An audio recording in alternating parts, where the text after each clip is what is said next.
Balik lagi di Non Ferry Iran, tentunya masih bareng aku Ferry, dan kali ini aku bakal bawain suatu cerita ya. Cerita tentang seorang pendaki yang mendaki salah satu gunung di Indonesia ya. Menurut aku cerita ini cukup creepy gitulah, cukup serem-serem gimana gitu. Dan makanya aku bawain di sesi kali ini. Kita akan membahas suatu cerita yang ngeri.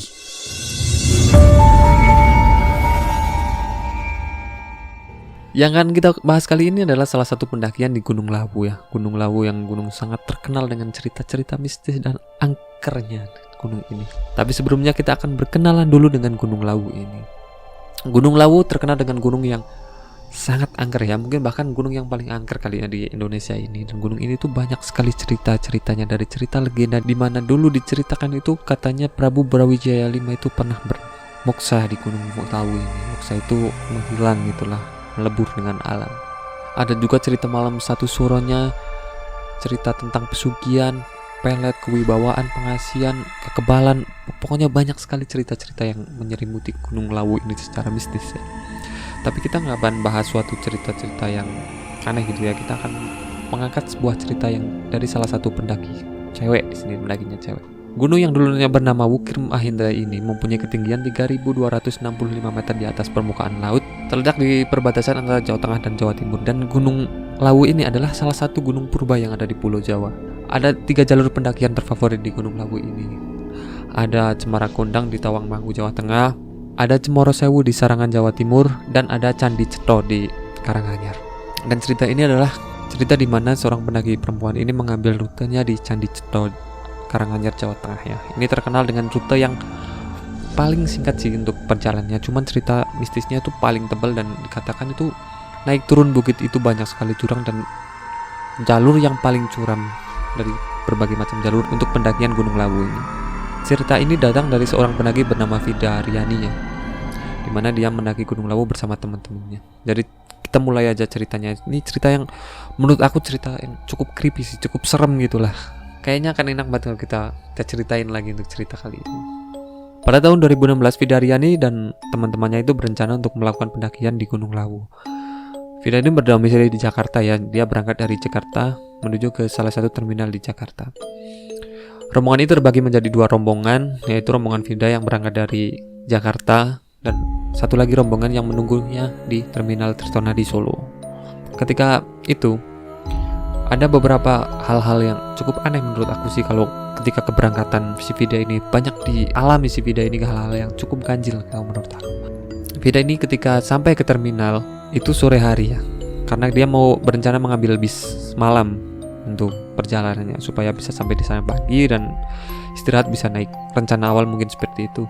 Tetapi yang terjadi justru si Vida dan teman-temannya ini tidak mendapatkan tiket, sehingga mau tidak mau dia harus mencari cara gimana caranya bisa sampai ke Solo walaupun tidak menggunakan bis. Setelah kebingungan kesana kemari mencari solusi bagaimana baiknya, dan bertemulah dengan seorang bapak dan istrinya. Kala itu menawarkan untuk sama-sama ke Solo gitu, karena bapak-bapak ini dan istrinya itu akan pergi ke Solo. Kebetulan satu jalur gitu. Setelah bernegosiasi dan deal untuk kesepakatan harga, mereka pun berangkat bersama ke Solo. Perjalanan mereka cukup ya bisa dibilang sempit ya, karena menggunakan mobil pribadi dan dimuat beberapa orang gitu. Ternyata ini si Vida ini sampai berhimpit-himpitan gitu. Dan ketika memasuki tol, ban mobil dari kendaraan yang mereka tumpangi ini itu bocor gitu. Tiba-tiba bocor di tengah tol.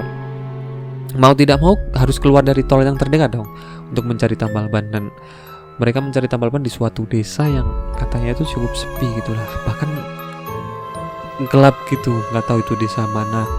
Untungnya masih ada satu bengkel yang hampir tutup gitu, mau udah tutup karena udah malam juga.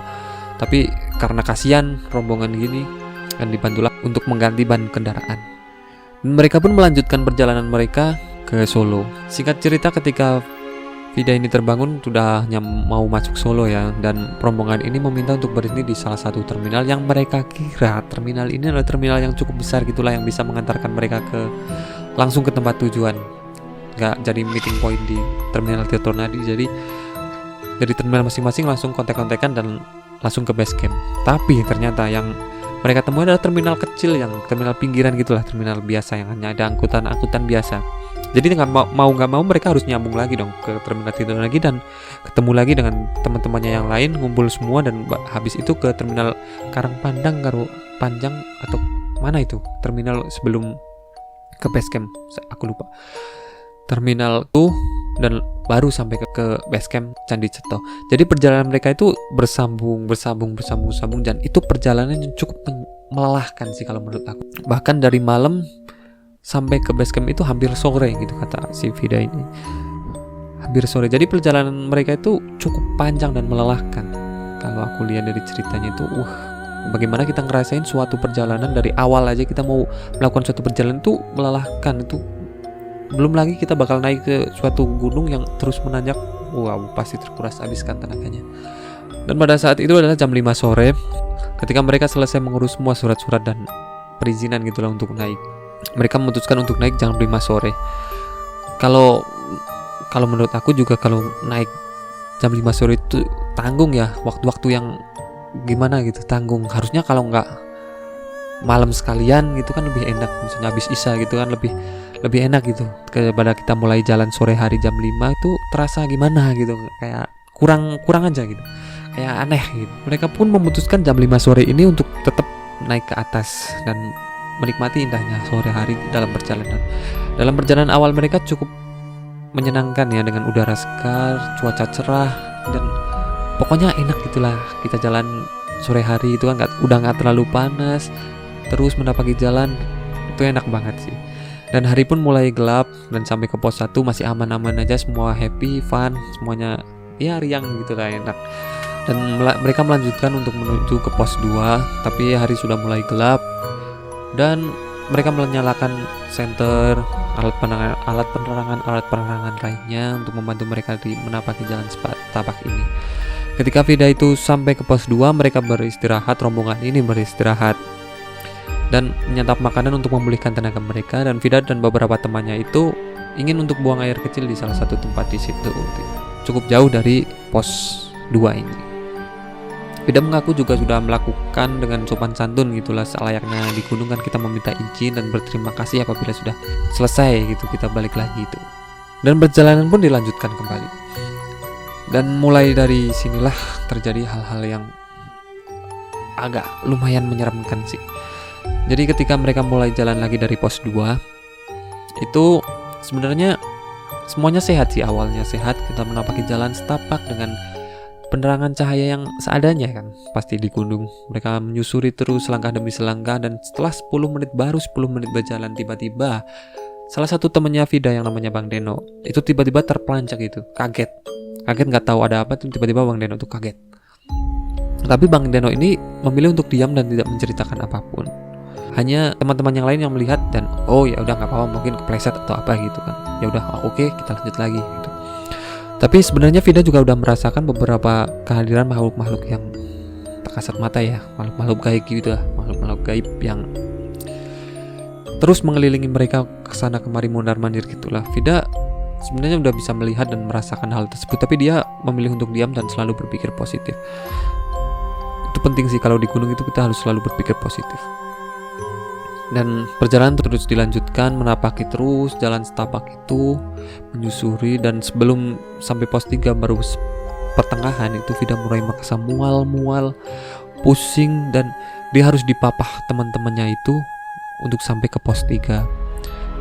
Setelah sampai di pos 3, Vida ini gak sadarkan diri, dia hampir bisa dikatakan pingsan gitu lah, tertidur sampai gak sadar, bisa dikatakan pingsan. Badannya dingin, mukanya pucat, nafasnya pun kembang kebis dan hampir tipis sekali nafasnya Vida waktu itu.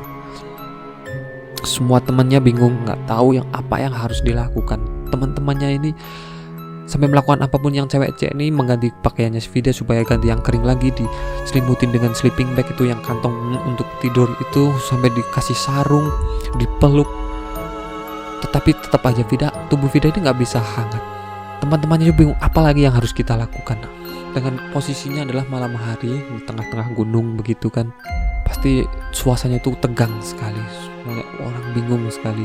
Vida pun dibangunkan terus sampai dikasih nafas buatan, digoyang tubuhnya, tetapi dia tidak juga bangun.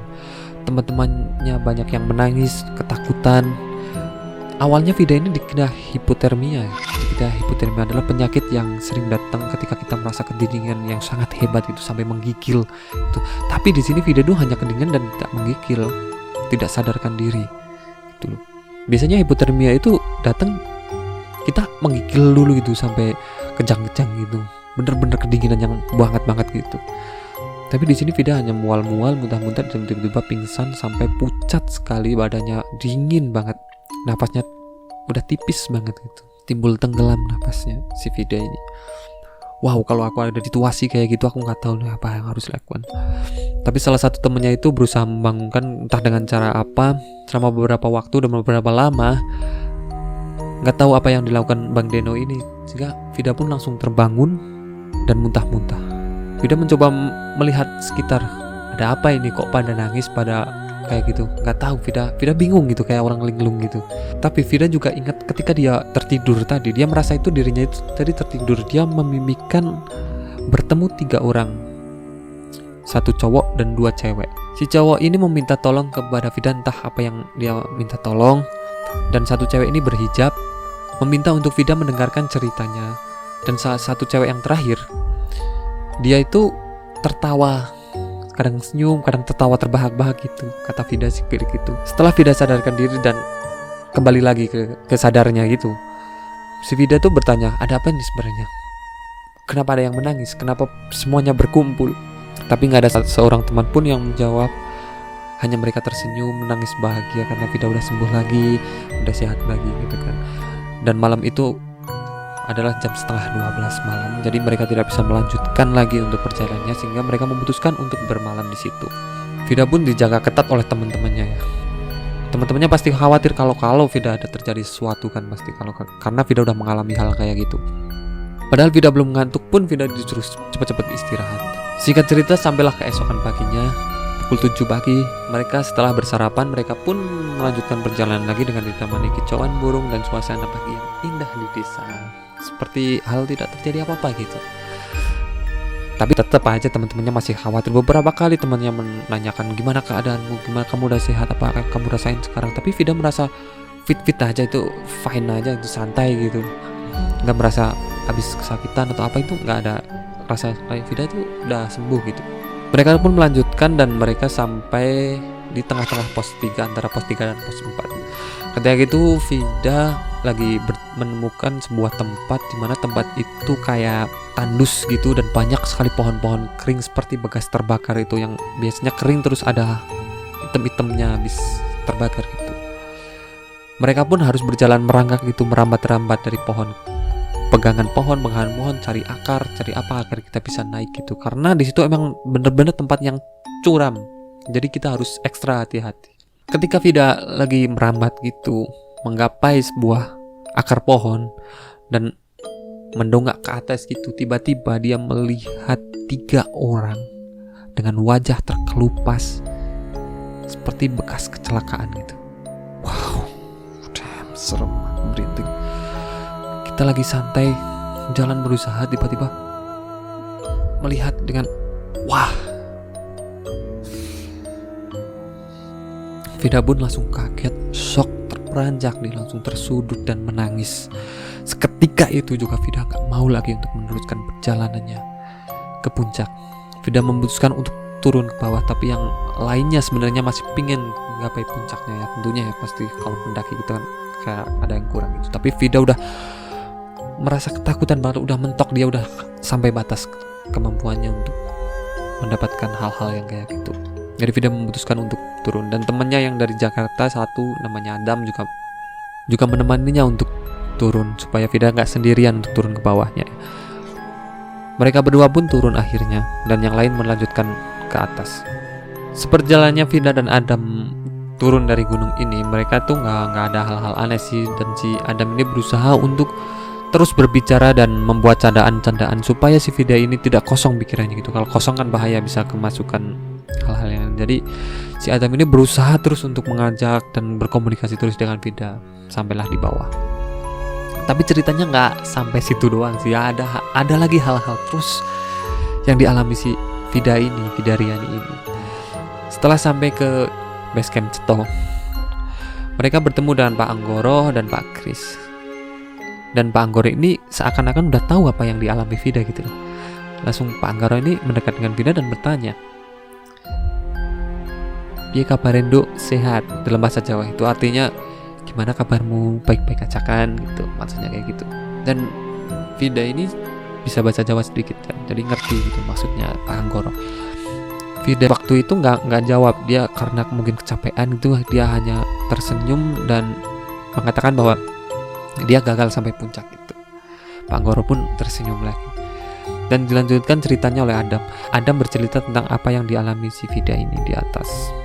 Dan Pak Anggoro pun bertanya kepada Vida, apa yang Vida ingat dari semua peristiwa ini?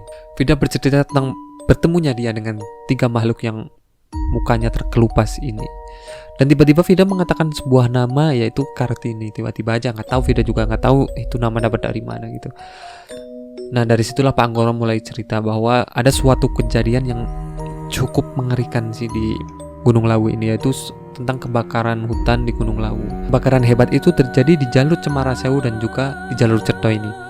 Tapi di jalur Cetho ini cuman di pos 4-nya aja yang tadi Virga ketemu dengan makhluk itu aja. Ada 9 lebih orang yang menjadi korban, dan 4 di antaranya jenazahnya itu udah susah banget untuk diidentifikasi yang siapa-siapa itu, karena memang kondisinya udah bener-bener bisa dikatakan mengerikan gitulah kondisinya. Jadi keempat jenazah ini udah nggak bisa diidentifikasi lagi, benar-benar hangus terbakar. Menurut cerita Pak Anggoro, ketiga makhluk itu emang sering sekali menampakkan diri, tapi mereka hanya sekedar menampakkan ya. Kebanyakan yang melihat itu yang nggak kuat. Sempat ada cerita juga seorang perempuan dari Tegalrejo itu kesurupan dari atas sampai bawah. Itu nggak lepas-lepas. Jadi berapa jam aja itu perjalanan turun sampai di Popong, digendong ke bawah. Itu terus kesurupan terus, dan akhirnya karena nggak kuat, mungkin fisiknya nggak kuat, dan akhirnya wanita itu pun meninggal. Itu cerita dari Pak Anggoro. Setelah itu Pak Anggoro meminta Vida untuk mandi di salah satu sendang atau mata air Saraswati di dekat base camp Candi Cetho ini. Vida pun memilih untuk membasuh mukanya aja, tangan dan kakinya aja, dan Pak Anggoro pun mengiyakan, sehingga diantarlah si Vida ini dengan Pak Anggoro menuju ke sendang Saraswati ini. Ketika mau memasuki sendang, si Vida ini melihat ada sosok wanita cantik, cuma terlihat agak galak dan bertubuh seperti ular. Vida pun ketakutan, dan Pak Anggoro pun mengatakan, udah gak apa-apa, kita masuk aja, bersihkan dirimu. Vida pun menurut, dan Vida mencuci muka, mencuci tangan, mencuci kaki. Setelah itu Vida merasa bahwa dia jadi bilang plong gitulah, kayak lepas semua bebannya, jadi los gitu, enak.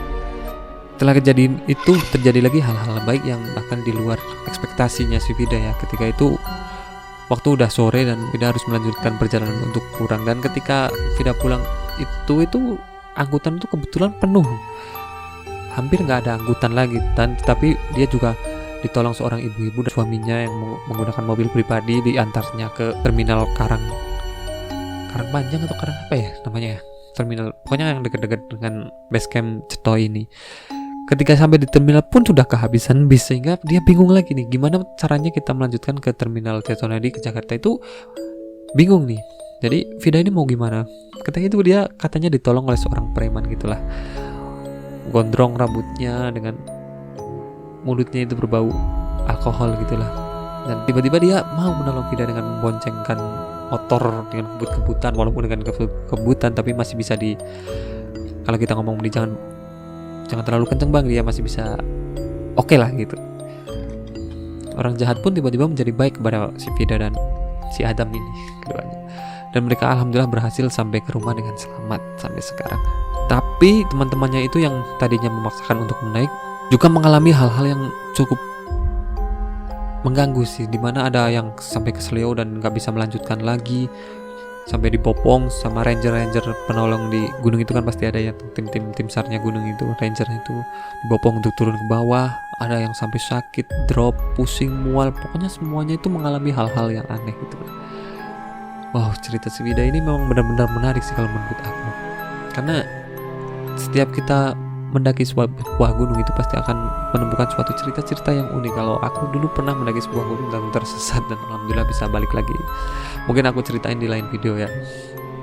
Setelah sampai rumah, Vida pun iseng-iseng mengecek korban-korban yang pernah ia dengar ketika terjadi kebakaran tahun 2010 kalau nggak salah. Nah itu Vida itu menemukan salah satu korban bernama Aris Munandar yang ternyata telah berteman dengan dia di Facebook. Wow, ini kebetulan atau emang dia sengaja menemui Vida karena Vida tahu siapa dirinya gitu ya. Aku juga nggak tahu nih. Ya, dan beberapa korban-korban lain yang telah berteman dengan Vida di Facebook. Wah ini sih kepercayaan aja ya. Cuman menurut aku sih emang bener-bener ngeri gitulah kita ketemu dengan orang-orang yang telah meninggal dan mencoba berkomunikasi dengan kita gitu kan. Wow. Dan Gunung Lawu ini juga mempunyai banyak cerita dari cerita satu suronya, dan yang paling terkenal itu cerita di mana adanya pasar setan, di mana kalau kita mendengar suara gendingan atau suara orang-orang mengatakan "Tumbas nopo mas, tumbas nopo mbak", nah itu kita disarankan untuk melemparkan sebuah uang, itu sejumlah uang, kalau bisa koin itu dilemparkan saja selayaknya kita mau membeli barang di pasar-pasar biasa gitu. Ada juga ada cerita seorang nenek tua di salah satu Instagram Solo kalau aku nggak salah, itu pernah baca suatu cerita di mana ada seorang suami istri yang sedang mendaki. Ketika itu nggak bertemu dengan seorang pun ketika mendaki, sama lewat jalur Ceto juga, cuman nggak melihat seorang pun mendaki. Jadi kedua ini berjalan ya, cuman mereka berdua, cuman mereka nggak sampai puncak, cuma sampai pos 3. Setelah itu mereka memutuskan untuk turun karena emang benar-benar sepi dan nggak ada orang lagi. Dan saat mereka turun itu ketemu dengan nenek-nenek yang mengatakan bahwa dia mau pergi ke Jogja gitu, meminta uang sumbangan, meminta uang 2.000 rupiah kalau nggak salah, itu meminta uang 2.000 rupiah untuk berjalan kembali ke Yogyakarta. Tentunya nggak berat dong, jam waktu sekarang itu 2.000 rupiah langsung oh ya ini gitu aja kan, kita nggak mikir-mikir lagi. Setelah mereka berjalan melalui si nenek ini, dan istrinya pun ngomong kasihan banget ya mau ke Jogja kok cuma 2.000 rupiah, kita tambahin aja jadi 20.000 gitu. Oh ya boleh gitu. Ketika mereka balik lagi untuk mencari si nenek, dan si nenek ini udah nggak ada lagi, udah nggak tahu kemana juga. Dan mereka pun langsung memutuskan untuk ya udahlah kita lanjut turun ke base camp, dan ternyata base camp itu tutup. Lucunya adalah waktu malam hari mereka melakukan pendaftaran dan memarkir kendaraan, itu nggak ada tulisan tutupnya, tapi emang nggak ditemui satu orang pun sih di base camp ini. Begitulah untuk cerita dari Gunung Lawu. Emang banyak sekali cerita-cerita yang menghiasi Gunung Lawu ini. So bagi kalian yang pernah naik ke Gunung Lawu, boleh ya komen-komen di bawah. Mungkin cukup itu ya dari aku tentang cerita Gunung Lawu, atau ada hal-hal yang salah itu dari saya, ada kata-kata yang salah menyinggung atau apapun, silahkan komen di bawah dan saya minta maaf. Ada kalian punya cerita-cerita unik lainnya, boleh langsung komen di bawah untuk kita bahas bersama-sama dalam video-video selanjutnya. Cukup dari saya dan terima kasih.